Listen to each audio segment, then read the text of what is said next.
लेके जा रहे थे तो स्थानीय लोग यहाँ की मदद किए थे, आपको आवाज उवाज लगाए थे सबको? उतना सुबह तो हम आवाज लगाने जाएंगे, अपना बच्ची को बचाएंगे। अकेले लेके चले हाँ, गए थे? अकेले 3 आदमी थे हम लोग। अच्छा, 3 आप और दादाजी भी साथ? नहीं, मेरे बेटी, मेरा दामाद। व्यक्ति जल जाता है तो इसमें किसी को फोन करके 20-25 मिनट, आधा घंटा, 15 मिनट इंतजार किया जाता है, फोन किया जाता है। दोस्तों, मुझे ये बात कतई नहीं समझ में आ रही है कि आपने अपने पड़ोसियों से मदद क्यों नहीं ली। क्या हुआ था उस घर के अंदर जिस बात को आप पड़ोसियों को दिखाना ही नहीं चाहते थे उस समय? क्योंकि आपको दामाद और बिटिया वो वाली बुलाने पड़े जिनसे आपके संबंध भी बहुत बुरे हैं। सच के साथ बेबाक अंदाज। सुना आपने संजीव कुमार सिंह को, जो कि स्वर्गीय अंकिता के पिता हैं। क्या कहा उन्होंने? बहुत ध्यान से समझिएगा। उन्होंने कहा कि जब अंकिता बिटिया जली तो अस्पताल ले जाने के लिए खुद संजीव कुमार सिंह, उनके दामाद और उनकी बड़ी बिटिया, ये 3 लोग लेकर के गए। अड़ोसी पड़ोसी को बात भी नहीं किया, कोई उन्होंने मदद भी नहीं ली, क्योंकि जब ऐसा होता है तो घर में जो लोग होते हैं वो फौरन एक्शन लेते हैं।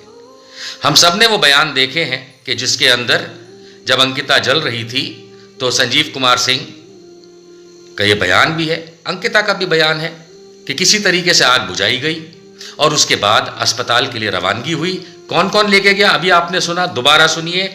उन्होंने कहा संजीव कुमार सिंह ने कि संजीव कुमार सिंह, उनकी बड़ी बिटिया जिनका नाम इशिका है, और उनके दामाद विकी केवट, ये लोग लेकर के अस्पताल अंकिता को गए। ठीक, फिर सुनिए। लेके जा रहे थे तो स्थानीय लोग यहाँ की मदद किए थे, आपको आवाज उवाज लगाए थे सबको? उतना सुबह तो हम आवाज लगाने जाएंगे, अपना बच्ची को बचाएंगे। अकेले लेके चले हाँ, गए थे? अकेले 3 आदमी थे हम लोग। अच्छा, 3 आप और दादाजी भी साथ? नहीं, मेरे बेटी, मेरा दामाद। हम सब जानते हैं, सबने ये बयान देखे हुए हैं कि अड़ोस पड़ोस की मदद नहीं ली। टोटो लेकर के, टोटो का मतलब होता है जैसे इलेक्ट्रिक रिक्शा टाइप जो रिक्शा होता है, वैसा एक वाहन लेकर के, जो कि पड़ोस से लिया गया था, 3 लोग ये छोड़ने के लिए लेकर के अंकिता को अस्पताल इलाज के लिए लेके गए। इसका मतलब है कि इशिका और दामाद घर पे ही होंगे।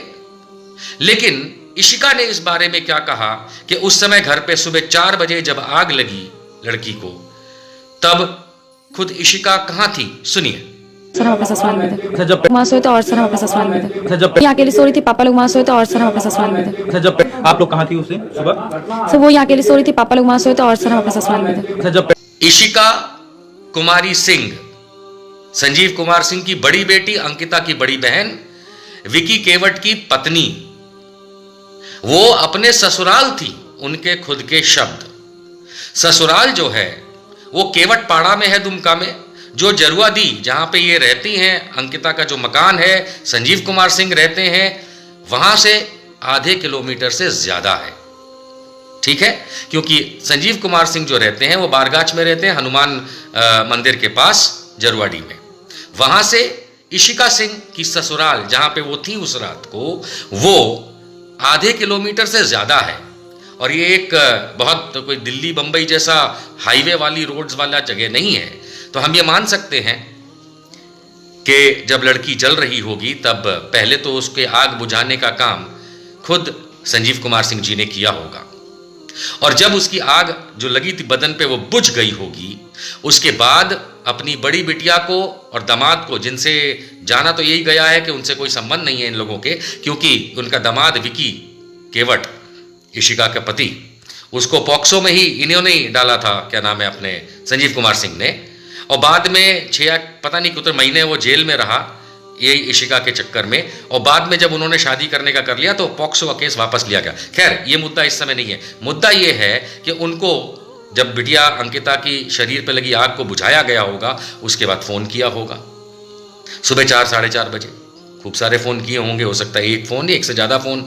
तब वो उठे होंगे, फ़ौरन भागे होंगे और संजीव कुमार सिंह के जरुआडी वाले घर में पहुंचे होंगे। 10-15-20 मिनट तो लगेंगे। सवाल ये उठता है, बिल्कुल सवाल उठता है, और यह कानूनी सवाल उठता है कि संजीव कुमार सिंह जी, जब इतनी कोई 90% तक व्यक्ति जल जाता है तो इसमें किसी को फ़ोन करके 20-25 मिनट, आधा घंटा, 15 मिनट इंतज़ार किया जाता है, फ़ोन किया जाता है, या पड़ोसियों के साथ मिलकर के। कैसे पड़ोसी हैं? जरुआडी में हमने तो सुना है कि सारे हिंदू पड़ोसी हैं वहाँ पे। आपको कोई हिंदू मदद के लिए नहीं आया, ऐसा तो हो नहीं सकता। आपने बुलाया नहीं, ऐसा भी नहीं हो सकता, क्योंकि टोटो मंगाने के लिए तो आप पड़ोस से ही बात की होगी, जहां से वो टोटो मतलब वो वाहन जिसमें लेकर के गए, तो फिर आपके पड़ोसी भी नहीं आए।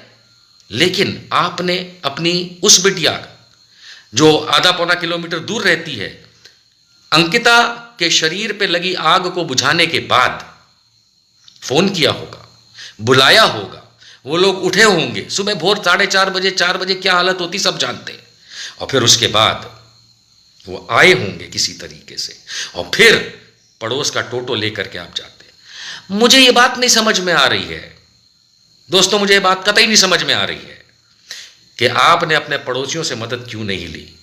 क्या हुआ था उस घर के अंदर जिस बात को आप पड़ोसियों को दिखाना ही नहीं चाहते थे उस समय? बाद में जरूर दिखाया होगा सबको, क्योंकि आपको दामाद और बिटिया वो वाली बुलाने पड़े जिनसे आपके संबंध भी बहुत बुरे हैं। सोचने पे मजबूर करता है ये खुलासा। सोचिएगा, किसी को लगता है कि मैं बुराई कर रहा हूं या मैं संजीव कुमार पे आरोप कर रहा हूं, ना ना ना ना, ये वो बात है जो कानूनन सवाल उठेगा। और जहां तक बात है 23 तारीख की, अभी तो भाई कोर्ट और सरकार के बीच की बात है। जब आरोपी का नंबर आएगा तब हम आएंगे और ये सवाल भी